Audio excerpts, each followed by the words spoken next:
ito ay rated SPG. Striktong patnubay at gabay ng magulang ang kailangan. Maaaring may masiselang tema, lengguwahe, karahasan, sexual, horror o droga na hindi angkop sa mga... Maaari ngang mamaalam mo nga maaga itong si Jasmine dahil nga sa malubha niya ngang sakit simula nga nang naaksidente nga sila nito ni Ashley. Samantalang labis nga ang pagsisisi nito ni Marge dahil nga napabayaan niya nga raw itong si Jasmine at hindi niya nga nakitaan ng signs itong si Jasmine nang sa gayon ngay maiwasan nga ang kanyang sakit. Samantalang naiipit naman nga itong si Paulo sa tungkulin nga niya bilang ama at tungkulin nga niya sa kumpanya nila. Tumayming pa nga na nagkaproblema sa kumpanya nila kaya naman nga pinipressure siya nito ni Greg na gawan nga ng paraan.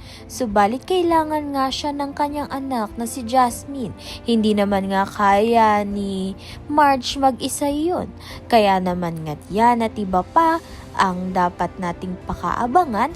Maraming salamat sa iyong panonood.